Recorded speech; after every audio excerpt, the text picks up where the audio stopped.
for the last time under Caledonian skies, with my good friends gathered round me to say their last goodbyes. But I will not be forgotten in the heart of every Scot. I still live on. Now it's time to fly the Saltire high. The spirit's coming home. I'm coming home.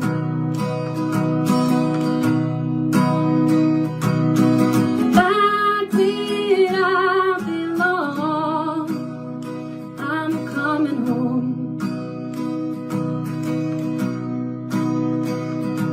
My spirit's coming home.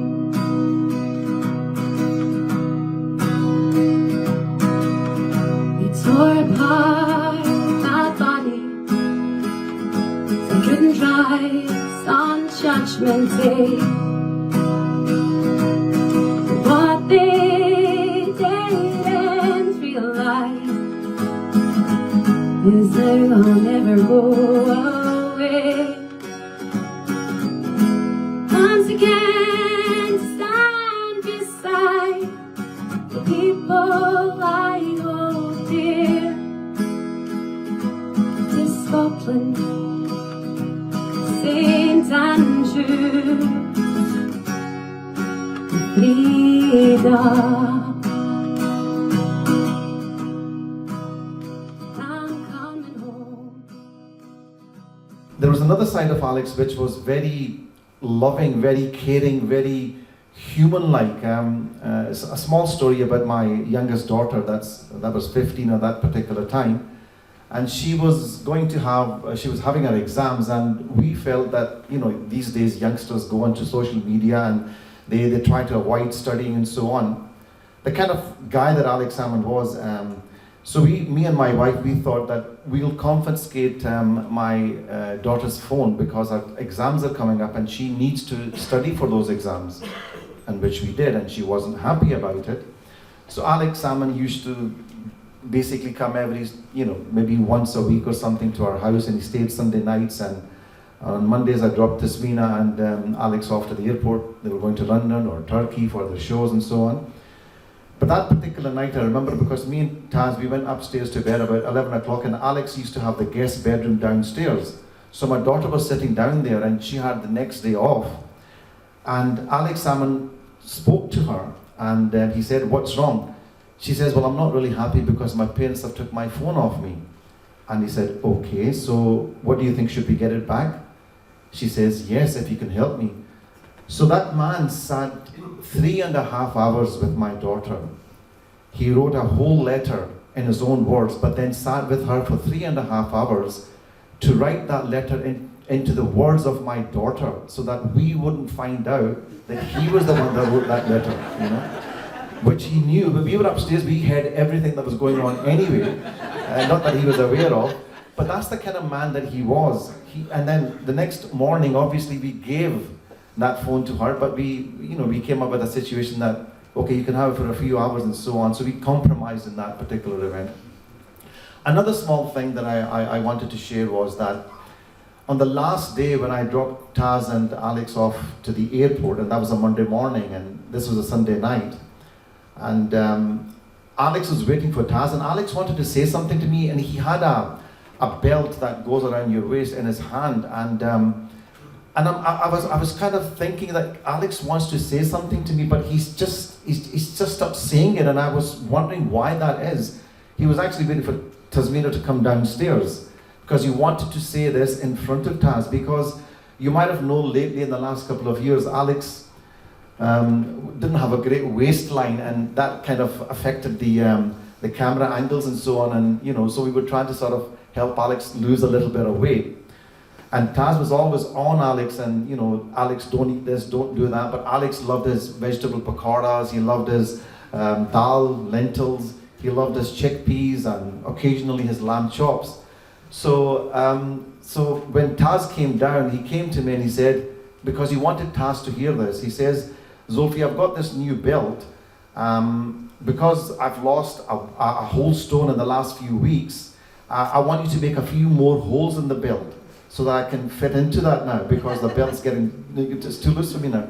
So I said, okay, no problem. And Taz said, oh wow, Alex, you've lost a whole stone.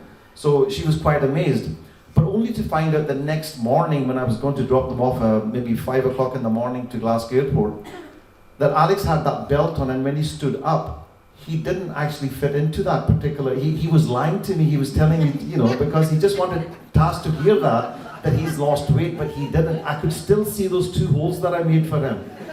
He just wanted to make Taz happy that he's actually following those instructions, because when he said he lost a stone, when I looked at him, I said, I don't think so. But he was such a guy that he wanted to make everybody happy. He was a great human being, he was a great showbiz person. There were so many good sides to him. I've learnt a lot from Alex, and I'm sure everybody has, and that's here today. He wasn't just a leader, he wasn't just a brother, he wasn't just a husband. He was a great guy, he was a great person, he was just so much to so many people in so many different ways, and we're just going to miss him. There's so many things that I can say over the 10 years. In the last maybe year or something, he's boasted being with Sharon Stone, one of his TRT shows in the US, which he loved. But there was so much that we planned to do in the near future, but it's just never going to happen now. But anyway, that's one of those things that we'll miss about Alex. A great human being, a lovely person, a father figure to me and Taz, and a grandfather figure to my children. And we will sorely, sorely miss him. And wherever he is, I just wish that God can bless him and put him in that special paradise place that one day we will definitely see him. Thank you. There is going to be a court case sometime soon. Yes. Yeah. And at the end of the day, We will win. we will win. Yeah. We're not doing it for us. We're not even doing it for vengeance, although it's pretty damn close sometimes. At the end of the day, it's like I sat in that court every day and watched that man. And I'll tell you what they put him through, that needs to be sorted. And we need to get behind the whole thing. Thank you very much. So there was an SNP do held by a man who was an SNP councillor at the time out the Aberherder Road somewhere in a barbecue. Knew that Alec was going to be there along with Stuart Stevenson. So we went to this barbecue, and Alec landed up sitting down at a table where my husband and I were. And my husband loved horses, and he was very much into the race, and he was awful good at just sitting on the TV watching the action of the horse and it coming up with the winners. So he and Alec started talking horses, of course, and I never actually got much of a word in, but then when that happened, I told Alec about my Irish dad and how pro-independence he was. And so the next thing, Alec said, "What's your dad's name?" He whipped a pen and a piece of paper out of his pocket, and just without thinking, after listening to what I'd said to him, he wrote a wee note to my dad. And I wish that I could remember what it said now, but it started off from one patriot to another, and a wee note to my dad. And I cannot tell you how wonderful it was seeing my dad's face when I gave him that letter. I became a candidate for the council. When I came down from Aberdeenshire, I got him to sign my nomination papers, first of all.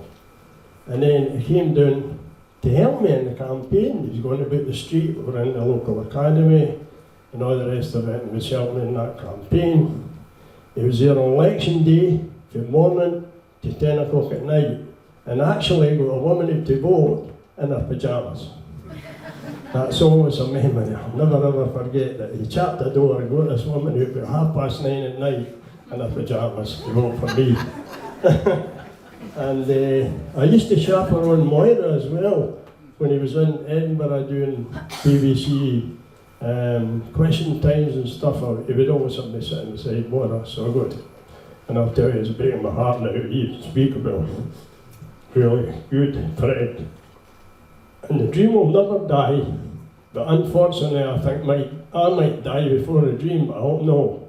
But I've always told my family to raise that altar above my grave on that day.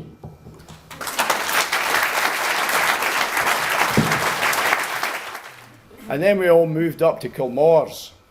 And once again, I seemed to attract all the, how will I put this? All the idiots anyway. There was a guy, it was a block of flats, and I chapped the door, I think it was the second story. An old guy opened the window. I must admit, he's probably the same age as I am now, because it was a few years ago. Anyway, he was shaking his fist out the window and using expletives, which obviously I'm not going to use just now. And he was telling there's no chance he was ever going to vote SNP. Once again, Alex saved my bacon. He came up the path and he started talking to the guy.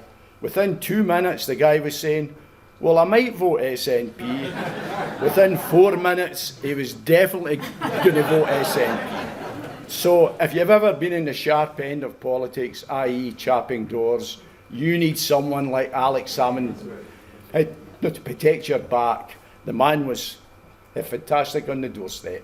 And that's all I want to say. Thank you. I just, there's so many memories, but just going back to when I first met him, but right through to the last discussions I had with him before his death. And it's just, the man was a giant in so many things. His charisma and his enthusiasm, his passion just rubbed off in everybody he encountered. And he's sorely missed by all of us. And as I say, it was a privilege to have worked with him and to have known him.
Water is life, but not all water is equal.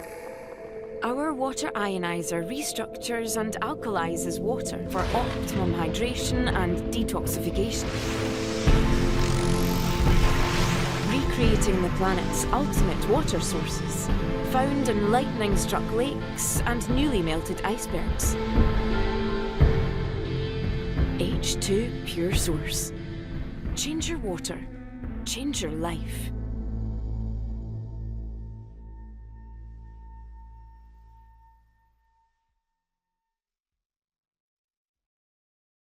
But the next time we saw him was the international press conference for IndyRef. And we got there early and we sat right at the front, right in the middle.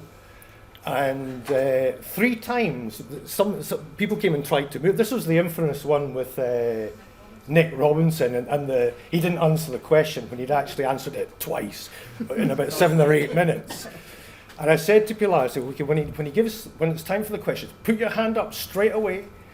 And we actually had a fantastic question for him on a silver platter. And one time Alec goes, so the lady in the front, and she gave him this brilliant question about Galician fisheries and Europe, and it was just a perfect one for him. And he was always very, very good with Pilar since that moment. From an international perspective, Alex Salmond was, first of all, the guy who helped me to learn English, because I was following First Minister questions, and very often I told Douglas, wow, Salmond was on fire, because he was so vibrant, and he was so amazing. And a true leader has ethics and principles. And he was so amazing because he fulfilled his promises. And I remember in Edinburgh, the first march for independence in Calton Hill. I was reporting on Scottish independence, and everyone in Spain was looking at Scotland, because Scotland was the highlight for the entire world. Alex Salmond was not the leader for Scotland. He was a leader for many of us abroad. I know it's very hard to lose a loved one and to lose a true leader like Alex Salmond. But please keep doing, because I was so happy when Alba Party was born, because Alex Salmond had that vision that Scotland must be a country, not a county. So please keep doing, and please, it's important for Scotland, but it's important for us too, that Scotland become independent someday. So keep doing, please.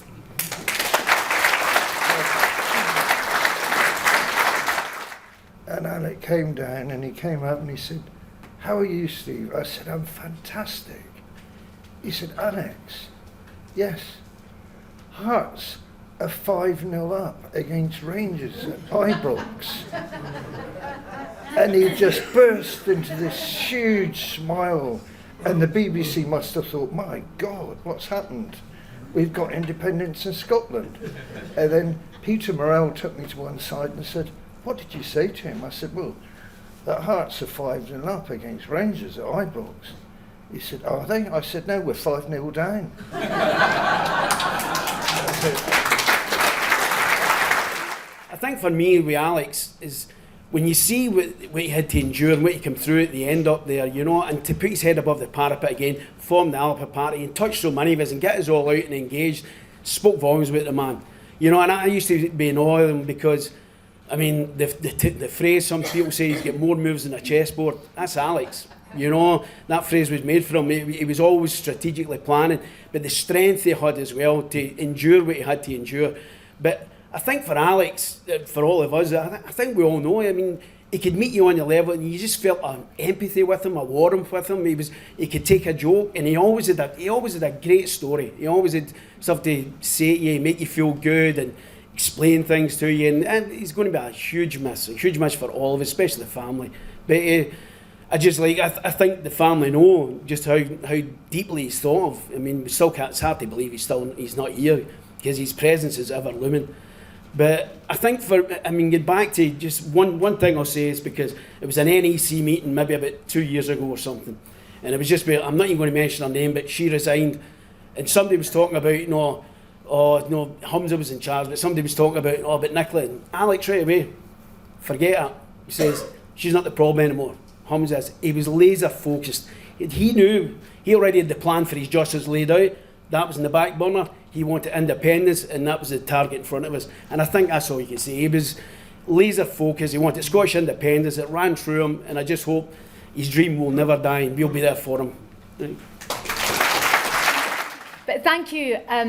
That brings us to the end of the cards that we had, and just an opportunity for me to say a few words. First of all, to thank you all so much for sharing so many lovely, lovely stories with us. Emotional, but also uplifting all the way through. And we've heard, thank you, Gail, and seen a lot of the family pictures. We've heard about the family, about Alex's politics and campaigning, a bit about horses and football. And of course, everything I know about horses and football and betting and all those vices I've learned from Alex. I'm actually quite good at it now. But I want to talk a bit about media and filming, because in the privilege I've had of working with Alex for 10 years, and I first came to know Alex when I was a candidate for the SNP in the European elections, and then was on the board of Yes Scotland. But my father passed in 2014, and Alex was there for me, and has been since then. But I enjoyed so much working with him on the shows, and we travelled all around the world, and sometimes I was so pleased when he had international engagements, because I'm not sure Scotland, as is always the case until it's too late, realises what an asset we had and what we have lost. But internationally, they know. Wherever we went, wherever we filmed, whichever dignitary or head of state he was speaking with or interviewing, the level of respect was second to none. And I love for him to be able to witness that. Now, our crews around the world that travelled with us, whether it was the RT team, who were all, of course, from the UK or from Scotland, because I remember we were filming at Edwina Curry's house once, and she said, "Oh, you're not Russian." I said, no, they're all from here. But they loved working with him because he was so professional, so kind, and as he was in politics, treated everyone with the same respect. Didn't matter if you're the person he was interviewing or the person who might be bringing the tea or fixing the mic. Everybody mattered to Alex, and that made everybody's day.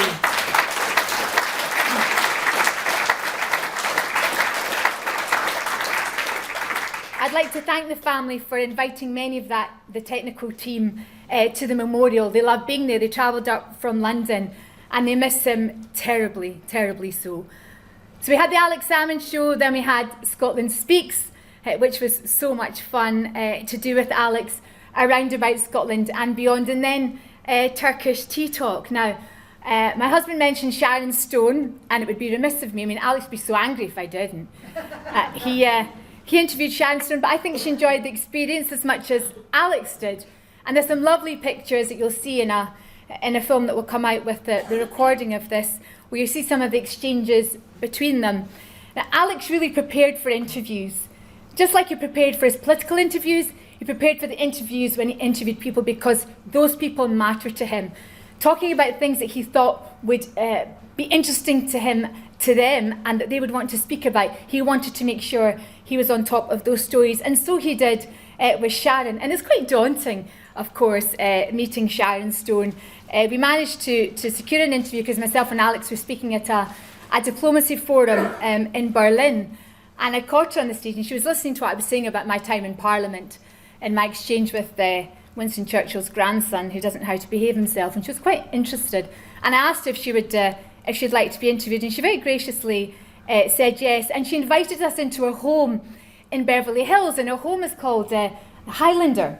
And so when we arrived there to interview, slightly nervous, we thought, my gosh, it's there's Scottish connections everywhere. Anyway, into her home we went, and we were introduced to her dog, and then her team of people, her makeup artist, hair artist, you name it.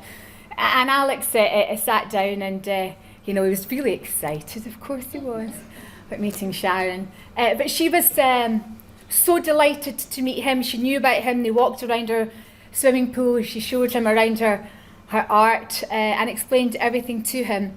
And he was so good in that interview because, Sharon, she is a star, but she's had some difficulties in her life, including abusive relationship, including something that she almost lost her life because of it. And she related and relayed all of that to Alex because she felt that he wanted to hear that because he cared. And that's exactly right. And after that, of course, we'd interviewed Sharon. We said our goodbyes after several hours in shortbread and some whiskey. all of course devoured by Alex, not myself. We went to Beverly Hills and we're filming there on Rodeo Drive, and then to the Hollywood Walk of Fame, because we were looking for Sharon Stone's star as one of the things that we would film as part of the sequence. Only for him to be stopped by a massive group of tourists who said, "Oh, it's Alex Salmond." He said, "Stop filming, I'm going to meet these people." So all the cameras went off and off we went to meet these people.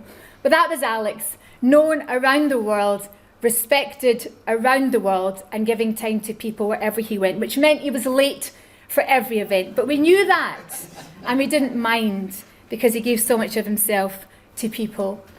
Now, of course, I was with Alex in North Macedonia when he passed, and I've shared those moments with his family, and they'll go no further than that, because that is appropriate. But I'll say only this: he was on top of the world in the highest of spirits. I know Kenny recently said in an interview just prior to travelling, Alex and Moira had dinner with Kenny and Susan, and he was in the greatest of spirits, because after such a long period of time, things were going right. We knew the truth was going to come out. We knew for Scotland to be free, the truth had to be told. We knew stuff would come out about Hamilton. We knew things would come to a head around his court case. He's not here to see that through, but I know, and I know you know, and I know his family wants for that to go ahead, because the truth must come out. People must know what happened.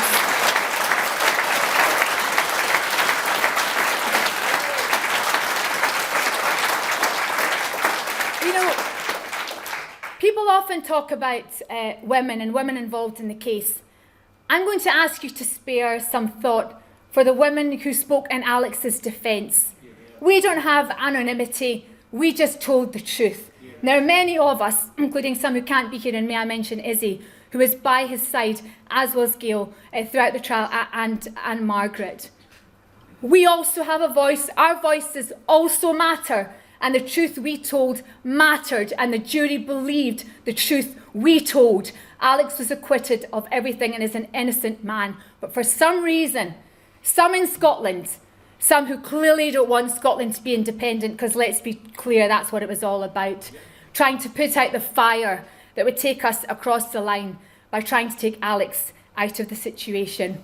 We're all here, us women are all here, and we will fight until we get Alex's, not his name cleared, his name is cleared, but the justice delivered and the truth out so people understand why he was put in that position in the first place. Shame on them all for doing so.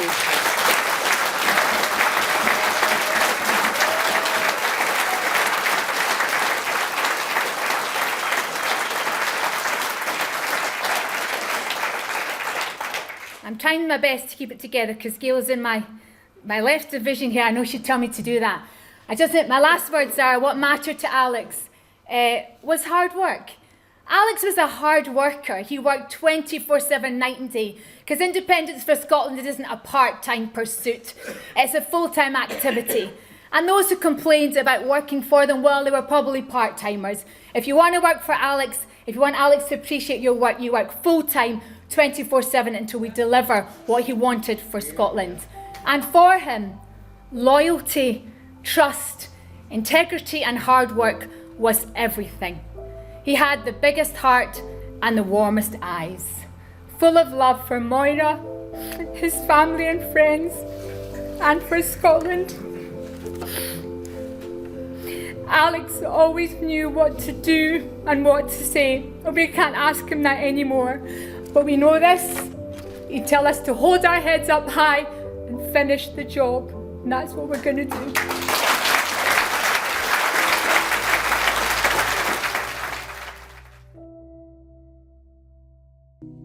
I did not close my eyes for the last time under Caledonian skies,